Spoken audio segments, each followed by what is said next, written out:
안녕하세요. 인천 포스코고등학교 입학홍보단 아라 김서연, 조은주입니다. 네, 오늘은 이제 저희 인천 포스코고등학교에 자랑스러운 7기 졸업생 선배님분을 모셔보았는데요. 선배님 자기소개 부탁드립니다. 네, 안녕하세요. 저는 포스코고등학교 7기로 졸업하고 지금은 서울대학교 치과대학의 2호학번으로 재학 중인 조성현이라고 합니다. 반갑습니다. 그럼 바로 첫 번째 질문부터 드려보도록 하겠습니다. 네, 이제 학생부 종합 전형으로 현역대 서울대학교 의대를 합격하셨다고 들었는데 학창시절 때 어떤 학생이셨는지가 궁금합니다.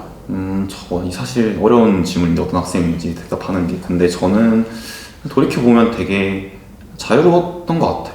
자유롭지만 대신에 해야 할 것들은 그 안에서 충분히 할 수 있는, 그리고 좀 자유로우면서도 할 일을 할 수 있게 어떻게 보면 만들어주는 환경이라고 생각하거든요, 이 학교가. 그래서 자유로웠던 것 같고, 뭐 예를 들면은 사실 저는 어떻게 보면 전공 이제 작성 같은 경우에는 뭐 의대 쪽으로 다 이제 방향을 정하고 했지만 사실 2학년 때 물리 대회도 따로 나갔었고요. 그런 다양한 기회들을 좀 잘 누리려고 했던 것 같아요.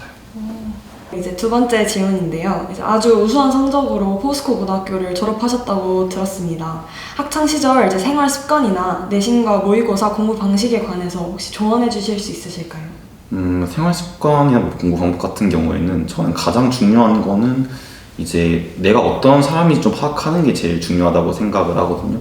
예를 들어서 뭐 공부를 할 때 있어서도 사실 모르는 거를 계속 공부를 해야 결국엔 점수가 는단 말이에요. 그러려면 일단은 내가 모르는 게 뭔지를 계속 알아야 하니까, 그게 내신이 됐든 모의고사가 됐든, 뭐 내신이랑 조금 한정된 범위 안에서 내가 그 각 부분마다 완성도가 어떻게 다른지를 알아야 할 거고, 모의고사라면은 또 이제 공부하는 이 과정에서 빈 부분이 있는지 다 체크를 해줘야 될 거고, 특히 시험을 보기 위해서는 내가 시간 관리에 좀 부족하지 않은지 그런 것들 다 확인을 해야 할 거고요.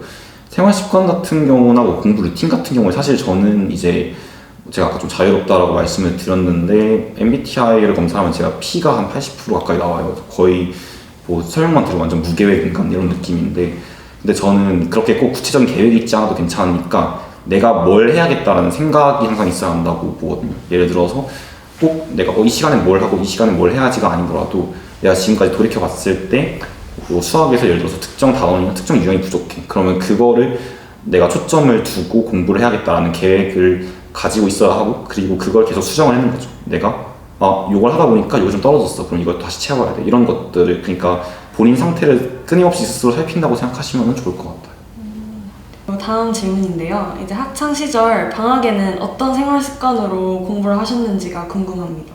방학 때 이제 방과 후 수업을 듣는 경우에는 방과 후 수업 수강하고 그 다음에 바로 노벨학당 가서 자습을 좀 할 수 있었으니까 그렇게 좀 운영을 많이 했던 것 같고요. 그리고 사실 방학에 제일 좀 풀어지기 쉬운 게 약간 생활 습관 같은 것 같은데, 몇 시에 일어나고 이런 것들, 물론 풀어진 상태에서도 공부를 뭐 꾸준히 해나가고 생활을 하는데 문제가 없으면 괜찮겠지만 대부분은 그렇지 못한 경우가 많기 때문에 수면 같은 것도 기상 시간은 좀 잘 맞추면 좋을 것 같아요. 예를 들어서 저는 원래도 좀 아침잠이 적은 편이긴 한데 그래도 한 7시, 8시에는 방학 때 일어나는 게 좋지 않을까 정도로 생각은 하거든요. 왜냐면 또 학교 안 간다고 이게 늘어지게 되면은 하루가 되게 짧아진단 말이에요. 하루를.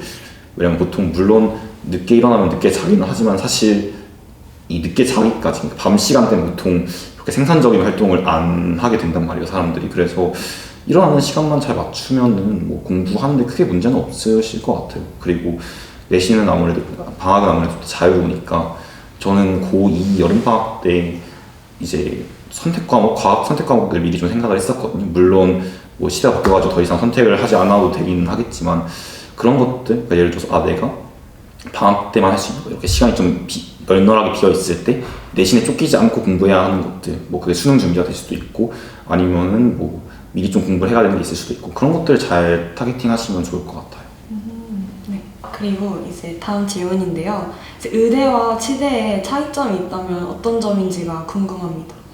차이점이라고 하면은 사실 뭐 제가 의대를 오래 다닌 건 아니라서 잘은 모르지만, 의대 같은 경우에는 일반적으로 이제 대학을 졸업한 후에 전문의를 취득하기 위해서 따로 병원에서 일을 하는, 우리가 수련이라고 부르는 기간이 좀 더 존재를 해요. 대부분의 의대와 치대는 다 대학은 6년제인데 상대적으로 의대가 학생들이 수련을 받는 비율이 높다 보니까 추가적으로 4년 정도를 더 병원에서 이렇게 일하면서 약간 일을 배운다라고 생각을 하시면 될 것 같아요. 치대 같은 경우에는 보통 졸업을 하고 이제 수련을 받는 분들도 계시고 아니면 바로 졸업한 다음에 이제 흔히 우리가 로컬이라고 표현을 하는데 그냥 이제 병원에 취직을 해가지고 일을 배우면서 시작을 하게 되는 그 정도 차이가 있을 것 같습니다. 그리고 학문적으로는 다루는 범위가 의대가 아무래도 훨씬 더 좀 방대하고 치대는 좀 더 이제 구강이랑 머리 이쪽을 위주로 다룬다고 생각을 하시면 될 것 같아요. 네, 공부하다 보면 포기하고 쉬거나 놀고 싶은 순간이 많은데 그때마다 마음을 다잡고 공부에 집중할 수 있었던 선배님만의 마음가짐이 궁금합니다.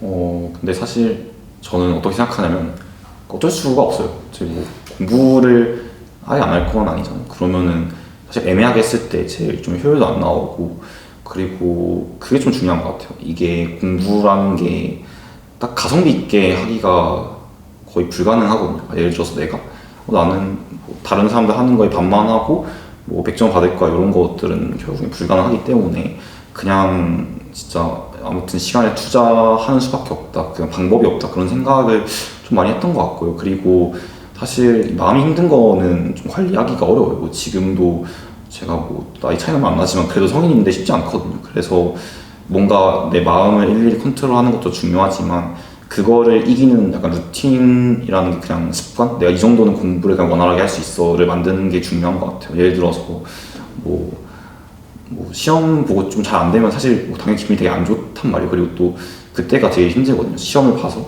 나는 채점을 했는데 몇 등이지 안 나왔을 때 성적표 나오기 전까지 그때가 제일 좀 고통스러운 기간인데 그때 뭐 기분이 안 좋지만 뭐 하루 울고 다음 날부터 그냥 계속 하고 그냥 기분이 안 좋은 상태에서 그냥 하는 거거든요. 그런 거는 그냥 내가 요만큼 공부해도 무리가 안 가라는 걸 만드는 게 중요한 것 같아요. 그냥 어차피 또 고3 되면은 거의 계속 공부만 하고 있어야 하는 상황들이 많다 보니까 루틴이라기보다는 그냥 습관? 난 이만큼 했을 때 문제 없어. 이게 제일 중요한 것 같습니다. 다음으로 단기간에 성적을 올리거나 변화를 주려는 후배들에게 현실적인 조언을 하고 싶으시다면 어떤 것이 있을까요? 단기간에 성적을 쉽지 않은 일이죠. 단기간에 올리는 게. 근데 아까도 약간 언급한 부분이지만 뭐가 문제가 있는지를 캐치를 잘하는 게 좋은 것 같아요. 그래서 뭐 예를 들어서 성적을 올린다는 건 아무튼 전 시험 성적이 마음에 안 들었다는 거니까 이 점수가 왜 이렇게 나왔을까? 예를 들어서 뭐 수학을 우리가 푼다라고 했을 때, 뭐 수학 시험 본다라고 했을 때 틀린 문제는 몇 번인데 사실 그거랑 전혀 다른 데서 문제가 생겼을 수도 있거든요. 예를 들어서 앞번호 때에서 시간을 많이 썼으면 마음이 급해지니까 뒷부분에 실수한 경우가 있단 말이에요. 근데 그거는 문제는 앞부분에 시간 많이 쓴 게 문제인 건데 결과만 놓고 보면 뒤에서 실수했나 실수 안 해야지 이렇게 된단 말이에요. 그러면은 사실 얻어갈 수 있는 게 없다 보니까 시험 피드백을 할 때 내가 여기서는 어느 정도를 소모했어야 되는데 그러지 못했어. 아니면 여기서 내가 잘 안 보여서 넘어갔어야 되는데 그러지 못했어. 그런 것들을 좀 구체적으로 해서 그러니까 원인을 정확하게 아는 게 제일 중요한 것 같아요. 만약에 내가 진짜 단기간에 올려야 되는 상황이라면 그게 제일 효과도 좋고 사실 그렇게 하지 않으면 단기간에 올리기 조금 힘든 것 같기는 합니다. 네. 그럼 틀린 문제뿐만 아니라 맞은 문제도 풀이를 분석해가면서 네. 약간 맞은 문제였더라도 이 정도 시간 안에 끝냈어야 되는 기준을 못 지켰으면 그런 것들은 좀 바꿀 필요가 있다라고 생각이 듭니다. 네. 다음으로 포스코고에서 학교 생활을 하면서 가장 기억에 남는 순간이나 추억이 있다면 어떤 것이 있으실까요? 아까 잠깐 얘기를 했던 부분이긴 한데 제가 2학년 때 물리대회를 나갔던 적이 있어요. 그때 사실 어떻게 보면 저는 생활기록부라든지 아니면 진로 희망 같은 것들은 다 의대 쪽으로 맞춰서 작성을 했던 상태였는데 그냥 진짜 제가 원래 물리를 좋아했고 나가고 싶어서 나간 거거든요. 그냥 그래서 근데 그게 제일 기억에 남아요. 실제로 준비하는 과정도 재밌었고 그게 물리 실험을 하고 몇 가지 주제에 대해서 실험을 하고 토론을 하는 그런 형식의 대회였는데 뭐 가서 약간 예선했던 것도 기억나고 결승 가서 얘기했던 것도 기억이 나고 그냥 그 과정 자체가 저한테는 되게 딱 뭔가 꼽으라고 하면 바로 기억나는 순간이거든요. 그래서 이런 것들을 뭐 다 만들 기회가 충분하다고 생각이 드니까 꼭 내가 당연히 뭐 아무래도 당장 해야 되는 공부라든지 뭔가 수행평가라든지 이런 거에 매몰될 수밖에 없는 건 맞지만 그냥 꼭 그런 게 아니라도 진짜 하고 싶은 게 있으면은 시도를 해보는 게 좋다고 생각은 들어요. 왜냐면 어차피 공부하고 이런 것들은 사실 나중 가면 기억이 잘 안 나거든요. 근데 뭔가 꼭 거창한 게 아니라도 그냥 간단한 추억이라도 괜찮으니까 내가 보내는 시간들 중에서 집중할 수 있는 게 있었으면 좋겠어요. 본인이 하고 싶은 싶은 활동을 하는 게 좋다는. 어느 정도는 좀 약간 포인트로 좀 넣어주면 한 것 같아요. 내가 평소엔 당연히 해야 할 일들이 있지만 하고 싶은 걸 또 너무 배제하는 것도 별로 좋지 못한 것 같아서 그렇습니다. 마지막으로 지금의 후배들 그리고 앞으로 미래의 후배들에게 한마디 부탁드립니다. 일단은 사실 고등학교 힘들죠. 다 힘들긴 하지만 어쩔 수 없으니까 그 얘기 뜻이. 그리고 어쩔 수 없는 상황이지만 그래도 포스코는 좀 많은 기회가 열려있다고 생각을 해요. 대신에 그냥 여러분들이 생각했을 때 애매하게만 안 하면 될 것 같아요. 내가 뭐가 됐든 간에 뭐 그날 약간 고등학교 생활에 어떤 뭐 테마가 있어도 괜찮고 아니면 뭐 테마는 없더라도 그냥 순간순간을 잘 가져가자라는 생각도 좋고 그냥 뭔가 추구하는 게 있으면 충분히 잘 보낼 수 있는 시간이고 그럴 수 있는 환경이라고 생각해서 다들 뭔가 기억에 남는 것들을 만들었으면 좋겠습니다. 네, 감사합니다. 네, 오늘 이렇게 선배님과 함께 인터뷰 준비해봤는데요. 네, 선배님 마지막으로 한마디 부탁드립니다. 사실 저도 포스코 고등학교에서 보냈던 고등학교 생활이 되게 좋은 기억으로 남아있고 여러분들도 다 그렇게 될 수 있는 공간이니까 다들 많은 관심 가져주셨으면 좋을 것 같습니다. 감사합니다.